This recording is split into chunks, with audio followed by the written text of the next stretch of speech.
La noche del 24 de diciembre debería haber sido un tiempo de calidez y unión, pero el aire que respiraba en aquella mansión era más frío que el invierno de afuera. Estaba en la casa de mi hijo Marcos, un lugar que él construyó con el sudor que irónicamente un día fue mío. La casa era un monumento al éxito material, con paredes de cristal que daban a un jardín impecablemente diseñado, pero que parecían barreras invisibles aislando a todos del mundo real y unos de otros. Cada mueble de diseño minimalista, cada obra de arte abstracto colgada en las paredes blancas, gritaba un lujo sin alma. Era un espacio que impresionaba a los ojos, pero dejaba el corazón vacío, un reflejo perfecto del hombre en el que mi hijo se había convertido. Hoy, mirando hacia atrás, entiendo que la casa no era un hogar, era un escenario.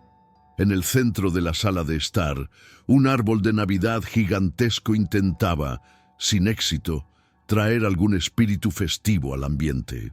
Era perfectamente simétrico, adornado con ornamentos de cristal y luces blancas que parpadeaban con una regularidad fría, casi quirúrgica. Parecía un artículo de catálogo, intocable y distante. Recordé los árboles de nuestra antigua casa, torcidos e imperfectos, adornados con ornamentos que yo mismo esculpía en madera para un Marcos a un niño. Aquellos árboles olían a pino y a amor.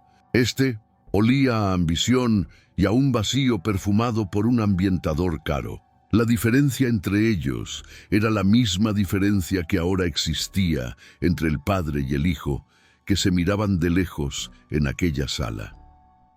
Yo me sentía como una pieza de museo fuera de lugar. A mis 72 años, mi cuerpo ya cargaba el mapa de una vida de trabajo duro. Mi rostro, surcado por arrugas profundas, contrastaba con los rostros lisos y estirados de los otros invitados. Vestía mi mejor traje, un atuendo antiguo de lana oscura que guardaba para ocasiones especiales, comprado con dificultad para la boda de Marcos años atrás. Estaba limpio, planchado con esmero por mis propias manos, pero yo sabía que para ellos yo era solo un viejo con ropa vieja, una mancha en el tejido impecable de aquella noche de éxito. Mis manos, gruesas y callosas de una vida entera en la carpintería, sostenían un pequeño envoltorio, un regalo que contenía más de mi corazón que cualquier otra cosa allí. Los invitados eran socios y amigos de Marcos, un desfile de sonrisas forzadas y elogios superficiales. Hablaban sobre adquisiciones, sobre el mercado de valores y sobre sus viajes a destinos exóticos. Las risas eran altas, pero no contenían alegría. Era un espectáculo de apariencias, donde cada uno desempeñaba su papel. Patricia, mi nuera, era la anfitriona perfecta, deslizándose por el salón con una copa de champán en la mano, pero sus ojos me lanzaban puñales de desprecio siempre que pasaban por mí. Ella nunca me aceptó, pues yo era el recordatorio vivo y polvoriento de los orígenes humildes que ella y Marcos tanto se esforzaban por enterrar bajo capas de lujo y arrogancia. Marcos, mi hijo, era el rey de aquel castillo de hielo. A los 42 años había alcanzado la cima que tanto anhelaba. Llevaba un traje de diseñador que costaba más de lo que yo ganaba en un año y un reloj de oro que brillaba con cada gesto calculado. Hablaba con una autoridad fría, cada palabra pesada y medida para impresionar. Cuando sus ojos se encontraban con los míos, había un destello de impaciencia, de vergüenza. Yo ya no era el padre que le enseñó a andar en bicicleta o que pasó noches en vela a su lado cuando estaba enfermo. Yo era un problema, un cabo suelto en su narrativa de éxito autocreado, un fantasma de un pasado que quería desesperadamente borrar de su biografía. La tensión se volvió casi insoportable cuando se sirvió la cena. La mesa era un banquete digno de reyes, con platos cuyos nombres apenas podía pronunciar. Langostas, ostras, un pavo dorado y vinos carísimos que los invitados elogiaban con conocimiento de causa. Comí en silencio, sintiendo el sabor amargo de la soledad en medio de la abundancia. Cada bocado era difícil de tragar. La comida era abundante, pero el afecto era inexistente. El contraste entre la riqueza material que me rodeaba y la pobreza emocional que flotaba en el aire era devastador. Me di cuenta allí con una claridad dolorosa de que le había dado a mi hijo las herramientas para construir su mundo, pero él se había olvidado de incluir una puerta para mí. Llegó entonces el momento del intercambio de regalos, el clímax de aquella representación de prosperidad. Patricia recibió un collar de diamantes que brilló bajo las luces y Marcos un reloj aún más caro que el que ya llevaba. Los aplausos y los ohs de admiración llenaron la sala. Entonces, un silencio incómodo se instaló cuando todas las miradas se volvieron hacia mí. Con las manos temblorosas, pero con una sonrisa tímida que aún guardaba una chispa de esperanza, me levanté. Caminé hacia mi hijo, sintiendo el peso de cada paso, de cada mirada juzgadora. Le entregué mi humilde envoltorio de papel de estraza atado con un simple cordel. Para mí, aquel pequeño paquete valía más que todos los diamantes del mundo. Dentro del envoltorio había un pequeño caballo balancín que yo mismo había esculpido. Estaba hecho del mejor nogal, pulido hasta brillar, una réplica exacta del juguete que le había dado en su 5º cumpleaños, cuando no teníamos dinero para nada más. Aquel juguete había sido su compañero inseparable durante años, un símbolo de un tiempo en que mi amor bastaba. Yo esperaba que al verlo, él recordara a aquel niño, a aquel amor. Esperaba que una chispa de nuestro pasado pudiera calentar la frialdad de su presente. Fue una esperanza tonta, la última de un padre que se negaba a ver la verdad que estaba justo delante de sus ojos. Marcos abrió el paquete con aire de fastidio. Sus ojos, antes de admiración infantil, ahora se fijaron en la pequeña escultura de madera con un desprecio que me partió el alma. Una sonrisa cínica se formó en sus labios. Levantó el caballito para que todos lo vieran, como si exhibiera una pieza de basura exótica. La sala quedó en un silencio mortal, todos esperando la sentencia del rey. Y llegó, cruel y precisa, cada palabra proyectada para aniquilarme. ¿Todavía con estas antiguallas, papá?, dijo su voz resonando en el salón. ¿Qué voy a hacer con esto? ¿Ponerlo en la sala de reuniones para espantar a los inversores? Mi hijo solo juega con tabletas de última generación. Guárdate tus recuerdos pobres para ti. El golpe final no vino con las palabras, sino con el gesto que las siguió.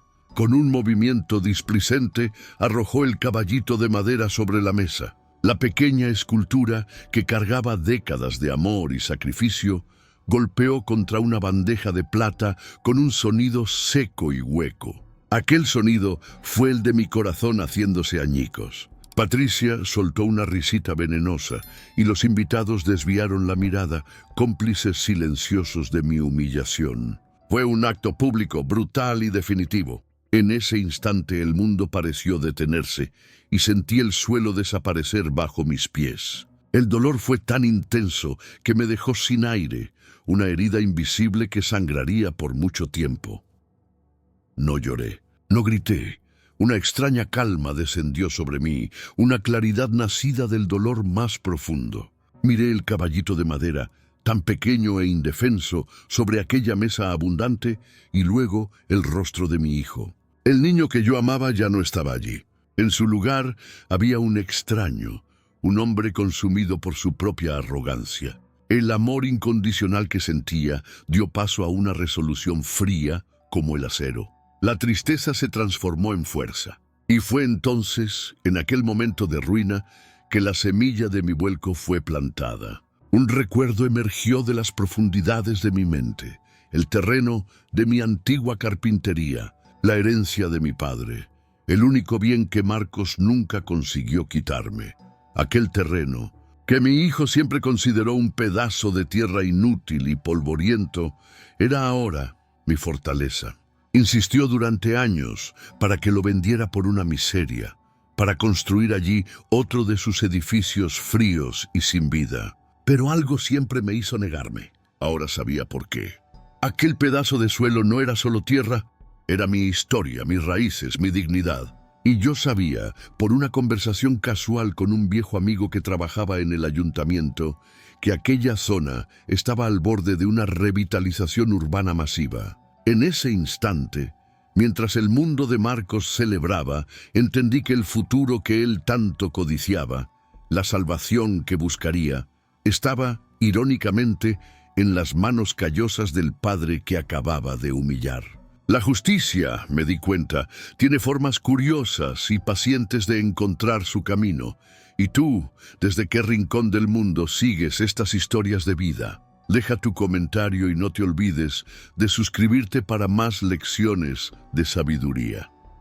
El regreso a casa aquella noche de Navidad fue el viaje más largo de mi vida. Las luces festivas de la ciudad pasaban por la ventanilla de mi coche antiguo como manchas de color, pero dentro de mí solo había una oscuridad fría y pesada. Cada semáforo en rojo era una pausa para revivir la escena. La risa de mi hijo, el sonido del caballito golpeando la mesa, las miradas de lástima y desprecio. No lloré, las lágrimas parecían congeladas dentro de mí. Era un dolor diferente, uno que no se deshacía con el llanto, sino que se solidificaba, transformándose en algo duro y cortante. Conduje mecánicamente por las calles familiares, pero me sentía un extraño en mi propia vida, un padre cuyo hijo se había convertido en su verdugo. Al llegar a mi pequeña casa, el contraste con la mansión de Marcos fue brutal. Allí todo era simple, un poco gastado por el tiempo, pero cada objeto contaba una historia. El olor era a madera, a café recién hecho y a las rosas que mi difunta esposa Elena solía cultivar en el jardín. Era un hogar de verdad, impregnado de memorias y de un amor que ahora parecía pertenecer a otra vida. Me senté en mi sillón de siempre, el que tenía la forma de mi cuerpo, y el silencio de la casa gritó la ausencia de Elena. Si ella estuviera allí, sabría qué decir. Su abrazo sería mi refugio. Solo enfrenté el luto no solo por mi esposa, sino por el hijo que creía haber criado. Aquella noche fue un largo velorio para mis ilusiones.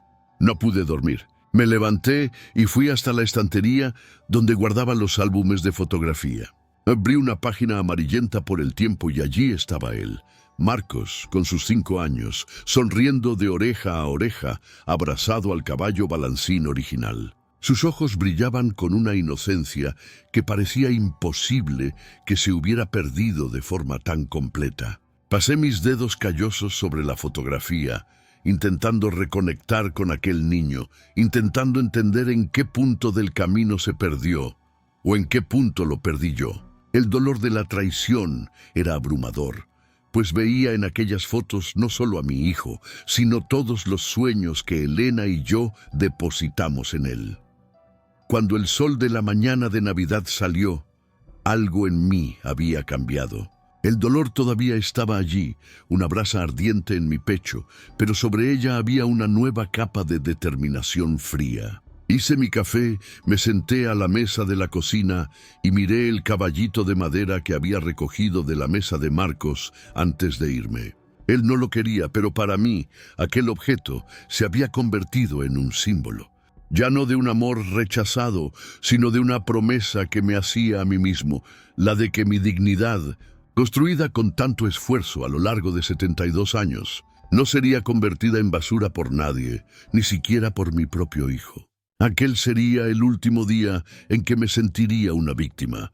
Mi mente viajó al pasado, a los años de sacrificio que pavimentaron el camino de Marcos. Recordé a Elena, su rostro siempre cansado, pero iluminado por una sonrisa de esperanza. Ella soñaba con ver a Marcos con un título universitario, con darle las oportunidades que nunca tuvimos. Nuestro hijo va a volar alto, Arturo, me decía mientras remendaba su ropa por enésima vez. Y nosotros seremos el viento bajo sus alas. Lo fuimos el viento, el nido, la raíz. Le dimos todo lo que teníamos, e incluso lo que no teníamos. creyendo que el amor sería la base sólida sobre la cual él construiría su vida. Para pagar la mensualidad de su colegio privado, uno que considerábamos esencial para su futuro, yo trabajaba en turnos dobles en la carpintería. Llegaba a casa tarde por la noche, con el cuerpo molido y las manos llenas de astillas, y aún encontraba a Elena despierta, preparándome la cena. Comíamos en silencio, exhaustos, pero felices, compartiendo el sueño de un futuro brillante para nuestro niño. Él, por su parte, traía a casa boletines con notas excelentes, y cada nota alta era como una medalla que nos recompensaba por todo el esfuerzo. Nos enorgullecíamos de su inteligencia, de su ambición, sin darnos cuenta de que quizás estábamos alimentando un tipo de hambre que un día él ya no podría controlar. El mayor sacrificio llegó cuando decidió que quería estudiar ingeniería en la mejor universidad del país. Las tasas de inscripción y los costos del viaje para los exámenes eran exorbitantes, mucho más allá de nuestras posibilidades. Recuerdo la noche en que, sentado con Elena a la mesa de la cocina, tomamos la decisión. Vendimos nuestro viejo coche, nuestro único medio de transporte y ocio. «Caminaremos, Arturo», dijo Elena, sosteniendo mi mano con firmeza. «Pero nuestro hijo tendrá la oportunidad de correr». A la semana siguiente lo llevé a la estación de autobuses, entregándole el dinero de la venta del coche. Me abrazó, prometiendo que haría que todo valiera la pena. En ese momento le creí y por un tiempo hizo que valiera la pena. El día de su graduación fue uno de los más felices de mi vida. Elena y yo estábamos en primera fila, vestidos con nuestras mejores ropas, y cuando se anunció el nombre Marcos Viana, las lágrimas corrieron por mi rostro sin que pudiera contenerlas. Aquel diploma no era solo un pedazo de papel, era la materialización de años de trabajo, de noches mal dormidas, de sueños y de un amor incondicional. Abracé a mi hijo, sintiendo la tela áspera de la toga, y creí que lo habíamos logrado. Creíamos que habíamos criado no solo a un ingeniero, sino a un buen hombre.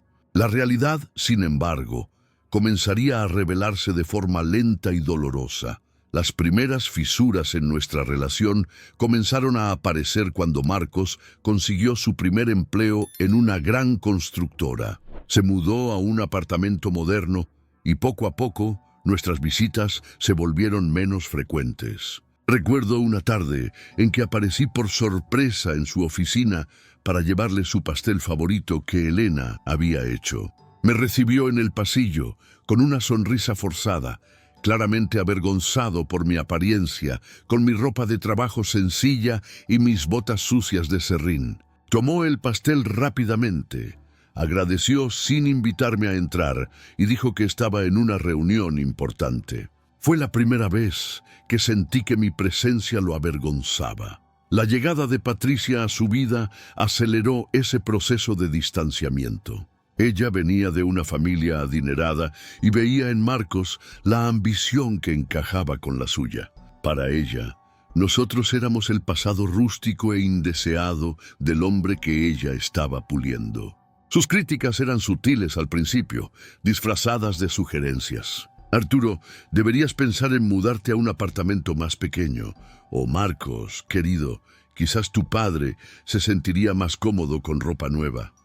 Eran pequeños alfilerazos que con el tiempo se convirtieron en dagas afiladas, envenenando la mente de mi hijo contra sus propios orígenes. Él, ciego de amor y deslumbrado por aquel nuevo mundo, lo absorbía todo. El punto de inflexión fue una cena en nuestra casa, poco antes de que se casaran.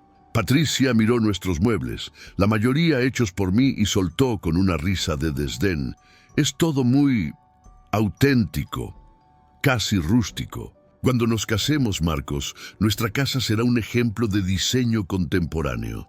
Marcos no me defendió, solo sonrió, asintiendo a su prometida. En ese momento, Elena se levantó de la mesa con una dignidad herida y comenzó a retirar los platos en silencio. Vi el dolor en sus ojos y entendí que ya no estábamos perdiendo a nuestro hijo ante el mundo, sino ante una visión del mundo que nos excluía por completo. Su lealtad había cambiado de bando. Cuando Elena enfermó, años más tarde, la distancia de Marcos se convirtió en un abismo. Venía al hospital, pero sus visitas eran cortas, cronometradas, siempre con el móvil en la mano, resolviendo problemas del trabajo. Pagó por los mejores médicos, eso no lo puedo negar, pero lo que Elena más necesitaba era su tiempo, su presencia. Ella partió una mañana de primavera y en el funeral, Marcos parecía más un anfitrión ocupado que un hijo de luto. Recibió las condolencias, estrechó manos, pero yo, que lo conocía desde su primer aliento, vi que sus ojos estaban secos. El dolor del luto lo enfrenté en gran parte solo, en la casa ahora silenciosa, conversando con los recuerdos de mi amada esposa. Tras la muerte de Elena, mi única compañía constante se convirtió en mi taller de carpintería. Estaba al fondo del terreno que heredé de mi padre, un lugar que era mi santuario. El olor a serrín, el tacto de la madera en bruto, el sonido de las herramientas trabajando, todo allí me conectaba con quien yo era, con mis raíces. Cada pieza que creaba era una forma de oración, un diálogo con el pasado. El taller y aquel terreno eran las últimas fortalezas de mi identidad. Un lugar donde yo no era el padre vergonzoso, sino Arturo el artesano, hijo de otro artesano, un hombre que construía cosas bellas y duraderas con sus propias manos. El terreno en sí era un hermoso pedazo de tierra, con algunos árboles frutales que Elena había plantado. Para mí, su valor era incalculable, pues contenía la historia de mi familia. Pero para Marcos, era solo un activo subutilizado. Recuerdo la primera vez que me abordó sobre venderlo.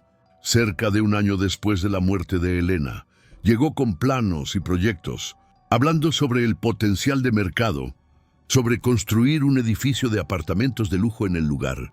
«Papá, esto es una mina de oro parada», dijo, con los ojos brillando de codicia. «Podemos ganar mucho dinero».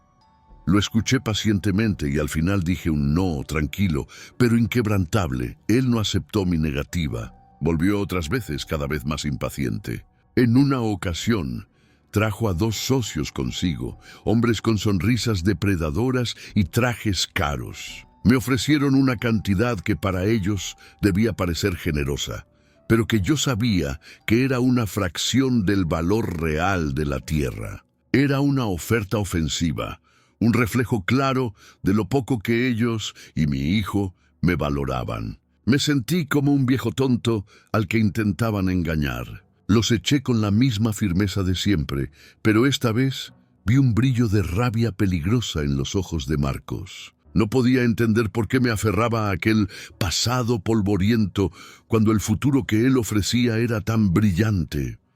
Reflexionaba mucho sobre esa ceguera suya, como el niño que creció corriendo en ese patio, que aprendió conmigo a clavar sus primeras tablas en ese taller, podía ver aquel lugar solo como cifras en una hoja de cálculo. Se había desconectado de tal forma de su propia historia que se había vuelto incomprensible para él. No veía el sudor de su abuelo, los rosales de su madre, los recuerdos de su propia infancia. Solo veía hormigón, acero y beneficio. Esa desconexión, entendí más tarde, era la fuente de su crueldad. Para despreciar sus raíces, necesitaba primero arrancar de sí mismo la capacidad de sentir el valor de aquello que el dinero no puede comprar.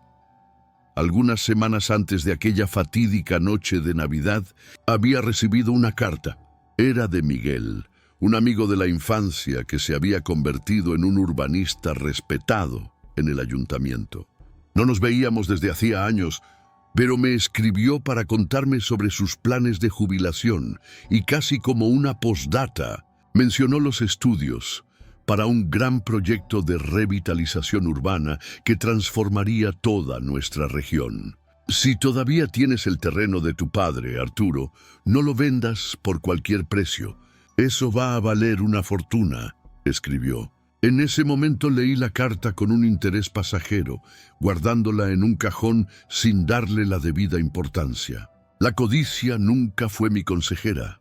Ahora, en las semanas que siguieron a aquella humillación, La carta de Miguel volvía a mi mente con frecuencia. Pasaba mis días en el taller, trabajando la madera con una furia silenciosa, cada martillazo haciendo eco de mi dolor y mi rabia. El trabajo manual me ayudaba a organizar los pensamientos. El caballito de madera permanecía en mi banco de trabajo, un observador silencioso. Me recordaba por qué estaba haciendo aquello.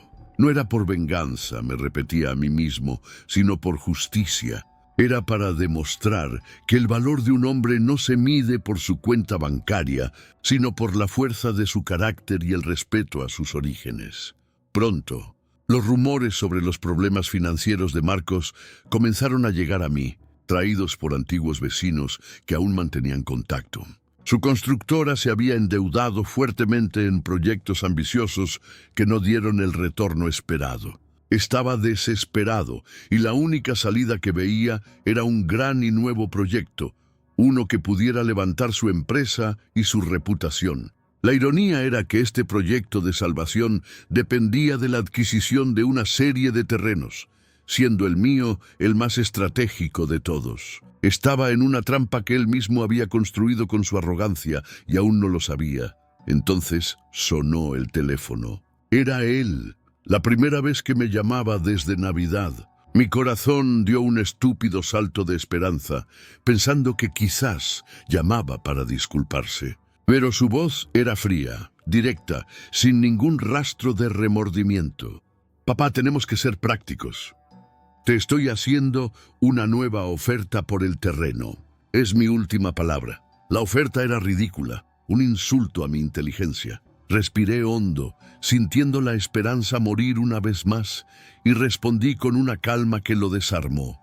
«Marcos, el terreno no está en venta». Antes de que pudiera estallar en furia, colgué. El silencio que siguió en mi sala fue el sonido del puente entre nosotros, siendo definitivamente quemado. Su respuesta no tardó. A la semana siguiente, 2 hombres de traje llamaron a mi puerta. Eran sus abogados. Entraron sin pedir permiso, mirando mi casa con desdén. Hablaron en una jerga legal complicada, presentando una oferta formal e insinuando que, si no aceptaba, habría consecuencias. «Su hijo está preocupado por su capacidad para administrar sus bienes, señor Arturo», dijo uno de ellos. «Sería una lástima si tuviéramos que llevar esto ante un juez».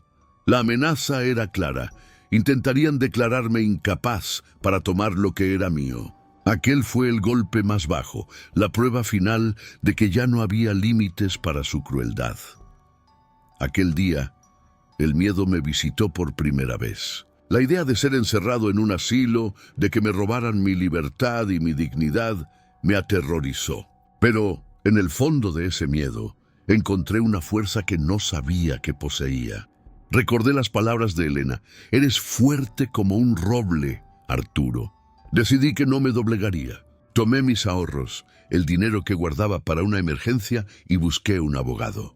Encontré a un joven llamado David, un hombre con una mirada honesta y un apretón de manos firme. Le conté toda mi historia, desde los sacrificios hasta la humillación final. Me escuchó en silencio, y cuando terminé, vi en sus ojos no lástima, sino una justa indignación. «Vamos a luchar, señor Arturo», dijo David, con una convicción que calentó mi corazón. «Y vamos a ganar». Lo primero que me pidió fue la carta de Miguel. Juntos fuimos a investigar. Lo que descubrimos fue mucho más grande de lo que imaginaba. El proyecto de revitalización era real. Ya estaba aprobado en secreto por el ayuntamiento y transformaría nuestra área en la más valorada de la ciudad en los próximos 5 años. El valor de mi terreno no era una fortuna, como Miguel había dicho. Era un imperio. Los números eran tan astronómicos que me marearon. El terreno que Marcos quería quitarme por una miseria era la llave para un negocio de cientos de millones. Un plan comenzó a formarse en mi mente, y con la ayuda de David se convirtió en una estrategia sólida. No era un plan de venganza, sino de retribución. Usaría la misma arma que Marcos usaba, el dinero y el poder, no para destruir, sino para construir algo justo. Basándonos en mi reputación de hombre honesto y trabajador en la comunidad, comenzamos a contactar discretamente a los otros propietarios de los terrenos vecinos, muchos de los cuales eran viejos amigos y conocidos míos. Les alerté sobre la especulación y sobre las ofertas bajas que la empresa de Marcos estaba haciendo. La confianza que ellos tenían en mí era algo que mi hijo nunca podría comprar. Poco a poco formamos un consorcio. Gente sencilla como yo, que por generaciones cuidaron de aquellas tierras. Juntos éramos fuertes. Rechazamos en bloque las ofertas de la constructora de Marcos para su creciente desesperación. Yo, el carpintero que él consideraba un viejo senil, estaba entre bastidores, orquestando la resistencia. Fue una transformación silenciosa. La tristeza dio lugar a un propósito. El sentimiento de impotencia fue reemplazado por una claridad estratégica. Estaba aprendiendo a jugar un juego que no era el mío, pero estaba usando mis propias reglas: honestidad, comunidad y respeto. El artesano se estaba revelando como un estratega. Mientras tanto, la situación de Marcos empeoraba cada día. Las noticias en los periódicos de economía eran claras. Su empresa estaba al borde de la quiebra, con deudas enormes y la confianza de los inversores sacudida. Su gran proyecto de revitalización, que anunciaba como la salvación, estaba paralizado por la negativa de los propietarios a vender. Estaba acorralado, ciego por la arrogancia, sin imaginar nunca que la mano que apretaba el nudo de la soga era la misma mano que un día le enseñó a sostener un martillo.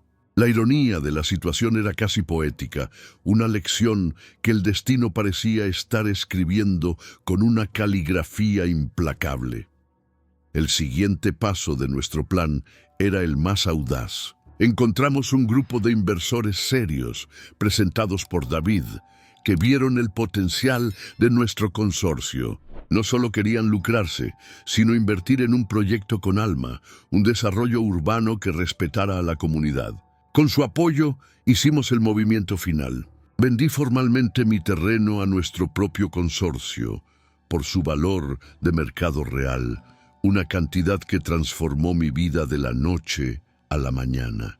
Y con ese capital no compré yates ni mansiones. Lo reinvertí, convirtiéndome en el accionista mayoritario de aquel nuevo y poderoso emprendimiento. El dinero no me cambió, pero me dio las herramientas para la justicia. Lo primero que hice fue comprar un traje nuevo, no por vanidad, sino porque sabía que la batalla final se libraría en el territorio de mi hijo y necesitaba hablar su idioma. Era un traje sobrio, elegante, de un azul oscuro. Al mirarme en el espejo, no vi a un nuevo rico. Vi a Arturo Viana, el mismo hombre de siempre, pero ahora de pie, erguido, listo para reclamar su dignidad. El sentimiento no era de triunfo, sino de una paz profunda, la paz de quien está a punto de poner las cosas en su debido lugar. David me informó la fecha y la hora de la reunión decisiva. Marcos había convocado a su consejo de administración para una presentación de emergencia. Sería su última carta, un intento desesperado de convencer a los inversores de que aún tenía el control de la situación y de que conseguiría los terrenos. Iba a presentar su gran proyecto, sin saber que el proyecto ya no le pertenecía. Todo estaba preparado para el acto final de aquella larga y dolorosa jornada. La víspera de la reunión, pasé la noche en mi taller, con las manos en la madera. Toqué las herramientas que mi padre me dejó, sentí la textura de las vetas del nogal. No sentía odio por Marcos. Sentía una tristeza profunda por el hombre que podría haber sido, pero también sentía una obligación hacia Elena, hacia mi padre, hacia cada gota de sudor que derramé. No iba a esa reunión para destruir a mi hijo, iba para darle la lección que yo, en mi amor ciego, fallé en enseñarle, la de que un hombre que desprecia sus cimientos está destinado a derrumbarse. El día de la reunión llegó con un cielo gris, como si la naturaleza estuviera de luto por la batalla que se aproximaba. El edificio de la constructora de Marcos era una torre de cristal y acero que se erguía arrogante contra las nubes, un símbolo del poder que tanto amaba. Parado frente a la entrada, al lado de David y Miguel, sentí un nudo en el estómago, pero no era de miedo. Era la tensión que precede al acto final de una larga obra. Respiré hondo, ajusté el nudo de mi corbata y con un asentimiento de cabeza a mis compañeros, entramos. Cruzamos el vestíbulo lujoso, donde empleados apresurados nos miraron con curiosidad, sin saber que el viejo de traje elegante estaba a punto de cambiar el destino de aquella empresa para siempre. La sala de reuniones estaba en el último piso, con una vista panorámica de la ciudad que Marcos creía gobernar. Desde fuera, a través de las paredes de cristal, podíamos verlo. Estaba en la cabecera de una larga mesa de caoba pulida, gesticulando con confianza hacia una pantalla donde gráficos y proyecciones optimistas danzaban. Su voz, amplificada por micrófonos, era la misma de siempre, llena de una autoridad calculada, vendiendo un futuro brillante construido sobre mentiras. Los miembros del consejo, hombres de cabellos grises y rostros impasibles, escuchaban con atención, sin saber que el proyecto que presentaba como la salvación ya no era más que una fantasía, un barco fantasma que insistía en pilotar. En el momento exacto en que Marcos dijo, y la adquisición de los terrenos es solo una cuestión de tiempo, David empujó las puertas dobles de cristal. Se abrieron con un sonido suave, pero que resonó en la sala como un trueno, interrumpiendo el monólogo de mi hijo. Todas las cabezas se giraron en nuestra dirección. El silencio que siguió fue pesado, cargado de interrogantes. Caminamos hacia adentro de la sala, nuestros pasos lentos y deliberados sobre la alfombra cara. Mantuve mi mirada fija en Marcos, atravesando la sala como si estuviera cruzando un campo de batalla. El aire se volvió eléctrico, la atmósfera de negocios fue súbitamente reemplazada por un drama familiar y corporativo a punto de estallar. La expresión en el rostro de Marcos pasó por una metamorfosis impresionante en cuestión de segundos. Primero, la irritación por la interrupción. Después, la confusión al reconocerme, allí en ese lugar, vestido de esa forma. Luego, sus ojos se abrieron con incredulidad al ver a Miguel, el respetado urbanista del ayuntamiento, a mi lado. Por último, un pánico mal disimulado comenzó a instalarse en sus facciones cuando miró el rostro serio de David, que cargaba un maletín de cuero que parecía pesar 1 tonelada. Abrió la boca para decir algo, quizás para echarnos, pero no salió ninguna palabra. Sabía instintivamente que aquello no era una visita social. Los murmullos comenzaron a extenderse por la mesa. Los miembros del consejo se miraban entre sí, tratando de descifrar la escena. ¿Quién es ese?, se oí susurrar a uno de ellos. ¿No es su padre? La imagen del CEO poderoso y en control que Marcos había construido con tanto esmero comenzó a resquebrajarse ante todos. Ya no era el dueño de la situación. Era un hombre visiblemente afectado, tomado por sorpresa en su propio santuario. La balanza del poder, que durante tantos años se inclinó a su favor, comenzaba a moverse, y el sonido que hacía era el crujido de todo su mundo a punto de derrumbarse. David se adelantó y colocó su maletín sobre la mesa con un golpe sordo. Su voz era tranquila, profesional, pero cortante como una cuchilla. Señores, pido disculpas por la interrupción. Mi nombre es David Furtado y represento al Consorcio Nuevo Horizonte. El nombre del consorcio flotó en el aire y vi el reconocimiento en los ojos de algunos de los presentes. Era el grupo de propietarios que venía frustrando los planes de Marcos desde hacía meses. Estamos aquí, continuó David, para discutir el futuro del proyecto de revitalización de esta área. Un futuro que, debo informar, no incluye a la constructora Viana. La declaración fue una bomba y las miradas de asombro se volvieron de David a Marcos, exigiendo una explicación. Fue entonces cuando di un paso al frente. El silencio era total. Todos los ojos estaban en mí, el viejo carpintero. Mi nombre es Arturo Viana, dije, mi voz sonando firme y clara en la acústica perfecta de la sala. Muchos de ustedes me conocen solo como el padre de Marcos, pero hoy estoy aquí como el accionista mayoritario y presidente del consorcio Nuevo Horizonte. Si una bomba hubiera explotado, el impacto no habría sido mayor. Vi mandíbulas caer, ojos abrirse como platos. Marcos palideció, pareciendo haber envejecido 10 años en 10 segundos. Me miraba como si viera un fantasma, el espectro del pasado que intentó enterrar, ahora resucitado para reclamar su futuro.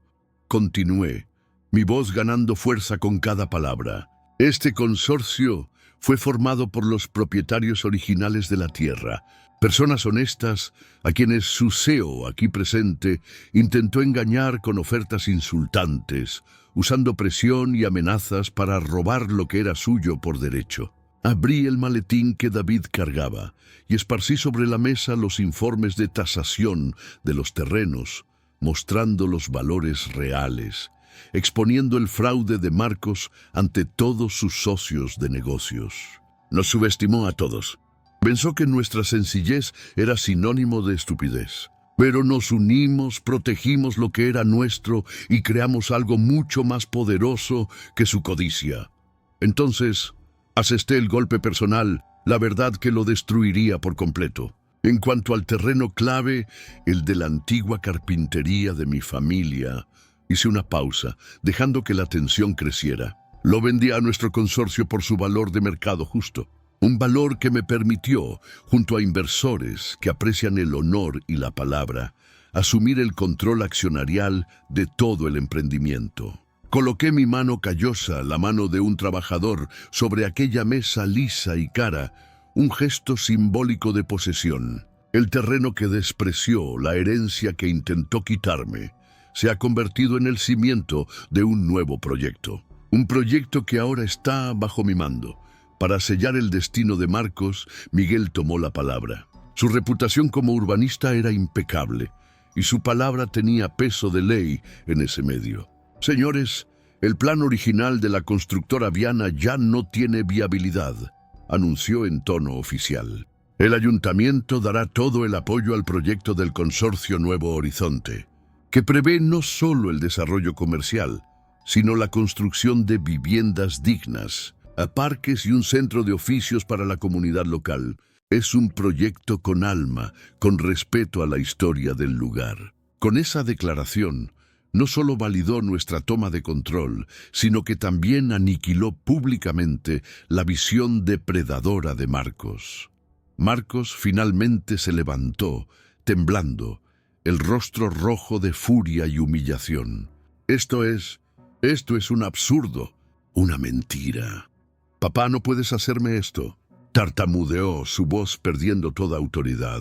Me miró, no como un CEO a un intruso, sino como un niño perdido, buscando una brecha, una oportunidad de revertir lo imposible. Sus ojos suplicaban y maldecían al mismo tiempo. Era la imagen de la arrogancia confrontada con la consecuencia inevitable, el momento en que el castillo de naipes se derrumba con un único soplo de verdad. Fue en ese momento que lo miré a los ojos, no con rabia, sino con una profunda tristeza. Mi voz salió más baja, pero cargada con el peso de toda una vida. «Tiraste el caballito de madera, Marcos», dije, y la sala entera contuvo la respiración. Aquel juguete representaba mi amor y sacrificio, los cimientos de tu vida. Cada noche que pasé trabajando, cada herramienta que vendí para pagar tus estudios, cada sueño de tu madre, todo estaba en esa pequeña pieza de madera. Y lo despreciaste. Despreciaste tus cimientos, creyendo que podías construir tu imperio en el aire. Di un paso más cerca, el último paso para cerrar aquel ciclo de dolor. Ahora, continué, he construido un imperio sobre lo único que no pudiste quitarme, mi dignidad y mi pasado. Este nuevo barrio se erigirá sobre cimientos de respeto, de comunidad, de honor, valores que olvidaste en el camino para llegar a esta sala. Me enseñaste una lección dolorosa aquella noche de Navidad, Marcos. Ahora, acepta la tuya. La lección de que un hombre que no honra sus raíces no tiene a dónde volver cuando todo se desmorona. El silencio que siguió fue absoluto. Era el silencio de un fin. El silencio que acompaña la muerte de una reputación, la quiebra de un imperio, la implosión de un hombre. Los miembros del consejo miraban a Marcos, pero no había compasión en sus ojos. Solo había el desprecio frío que el mundo de los negocios reserva para los perdedores, especialmente para aquellos cuya caída es tan espectacular y moralmente justificada. Vieron no solo a un CEO que fracasó, sino a un hijo que traicionó a su propio padre. Y para hombres como ellos, esa era una falla de carácter imperdonable. Marcos se desplomó en su silla de presidente, la máscara de poder finalmente rota, revelando el rostro de un hombre vacío y derrotado. Se cubrió el rostro con las manos, no para llorar, sino para esconderse de las miradas que lo condenaban. En ese instante, ante todos los que un día intentó impresionar, lo perdió todo. El proyecto, la empresa, el respeto y, lo que solo entendería mucho más tarde, la última oportunidad de tener una familia. La justicia no llegó con gritos ni violencia, sino con la fuerza silenciosa e implacable de la verdad. ¿Te está gustando esta historia? Deja un like y suscríbete al canal. Ahora continuamos con el vídeo. Salir de aquella sala de reuniones fue como emerger de un largo y oscuro túnel a la luz del día. No había en mí un sentimiento de euforia o de triunfo vengativo. Lo que sentía era una paz solemne, el alivio profundo de una carga que había llevado durante años. El peso de la humillación, de la tristeza y de la impotencia había sido reemplazado por la ligereza de la justicia restaurada. Mientras pasábamos por el vestíbulo, los mismos empleados que antes nos ignoraron ahora nos miraban con un respeto silencioso. Las noticias corren rápido en el mundo corporativo. Aquel día yo ya no era el padre del CEO, era el hombre que había reescrito el futuro de aquella empresa y, más importante, el futuro de mi propia vida. En los días que siguieron, el imperio de Marcos se desmoronó con una velocidad impresionante. La noticia de su desgracia se extendió como la pólvora en los periódicos de economía. Destituido del cargo de CEO y con su reputación hecha jirones, se vio completamente aislado. Los socios y amigos que antes lo adulaban, ahora le daban la espalda, tratándolo como un paria. Mi primera acción como líder del consorcio, sin embargo, no fue punitiva. Garanticé que los empleados honestos de la constructora mantuvieran sus empleos bajo la nueva administración, pues mi lucha nunca fue contra ellos, sino contra la filosofía de codicia y falta de respeto que mi hijo había instituido.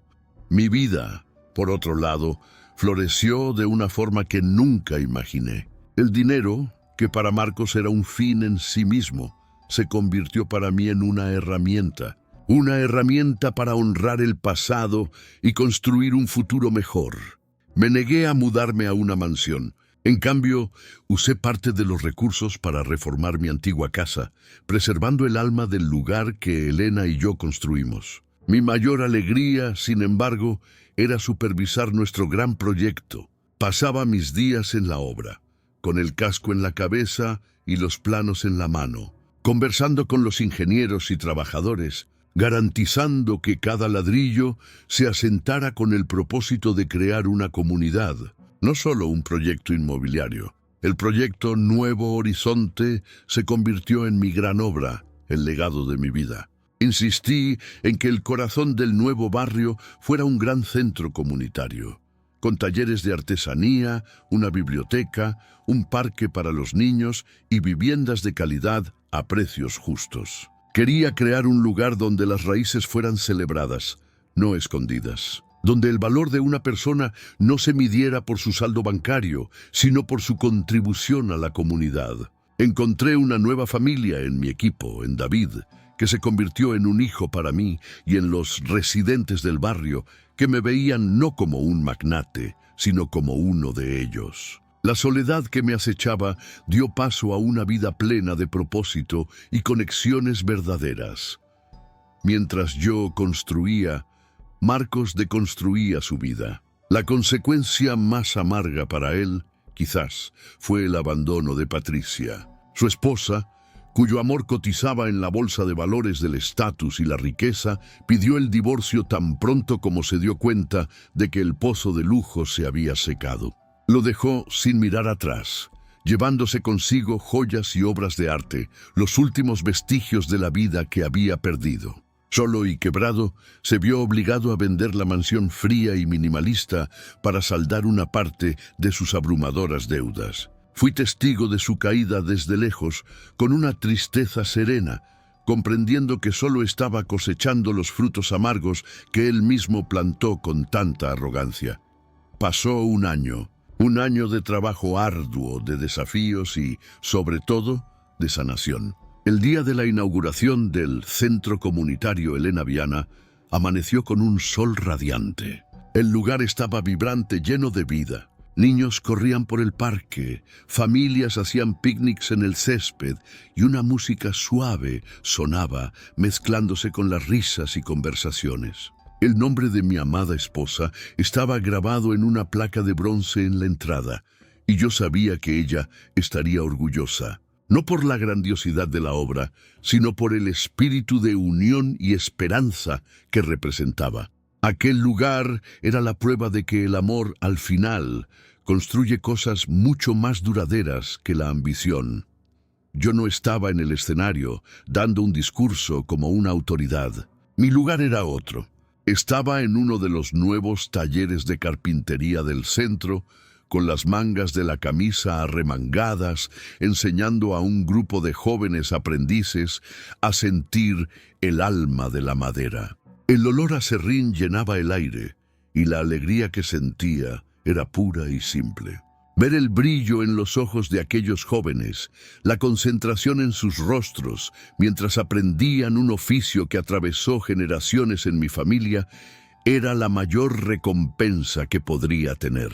En ese momento, yo era el maestro Arturo, feliz en mi elemento, transmitiendo mi legado de la forma más honesta que conocía. A través del trabajo y del afecto, fue entonces cuando lo vi. Al otro lado del patio, observando todo desde lejos, estaba Marcos. Parecía mucho más viejo, más delgado. Llevaba ropa sencilla, descolorida. El brillo arrogante en sus ojos había sido reemplazado por una sombra de melancolía y pérdida. No miraba a los edificios ni a la multitud. Sus ojos estaban fijos en mí, en mi interacción con los jóvenes. Asistía a aquella escena de felicidad comunitaria como un exiliado que observa la tierra natal de la que fue desterrado. Un dolor antiguo y familiar me oprimió el pecho, el dolor de un padre que ve el sufrimiento de un hijo, aunque ese sufrimiento sea la consecuencia de sus propios errores. En sus manos sostenía el pequeño caballo balancín de madera. Supe después que había pasado semanas buscándolo, hasta encontrarlo en un depósito de desechos de la empresa de recolección, un rescate simbólico de todo lo que había tirado. El juguete ahora estaba desgastado, un tótem de su arrepentimiento. Dio un paso adelante, como si fuera a cruzar la distancia que nos separaba, pero luego se detuvo, vacilante. Sus hombros cayeron y permaneció inmóvil, un fantasma en la fiesta de mi nueva vida. Entendí su vacilación. El camino hacia el perdón no es una puerta que yo pueda simplemente abrirle. Es un largo camino que él, y solo él, necesita decidir recorrer. Mi mirada se encontró con la suya por un breve instante a través de la distancia. No había condena en la mía, solo una profunda tristeza y quizás una semilla de compasión. Desvié la mirada y volví la atención a mi joven alumno, mostrándole cómo hacer un encaje perfecto en la madera.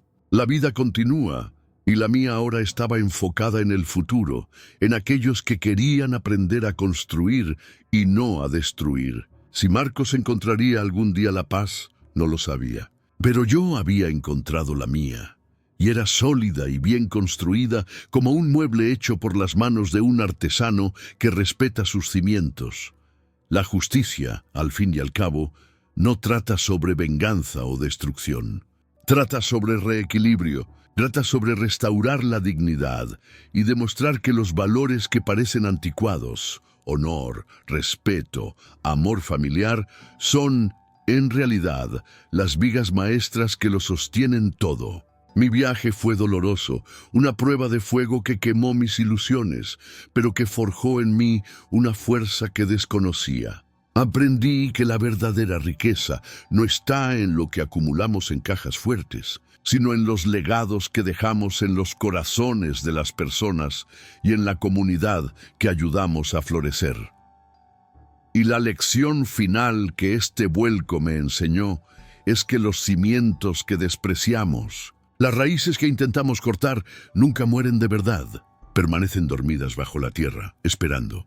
Y pueden ser tanto la base sólida sobre la cual reconstruimos nuestra vida, como pueden ser la causa silenciosa que un día hará que el más alto de los edificios construidos sobre la arena de la arrogancia finalmente se desmorone en un montón de polvo y arrepentimiento. Y tú, ¿ya has presenciado o vivido un vuelco que trajo justicia a tu vida? Deja un corazoncito en los comentarios si crees que la verdad y la justicia siempre encuentran su camino. Suscríbete para más historias que nos enseñan sobre la fuerza de la resiliencia.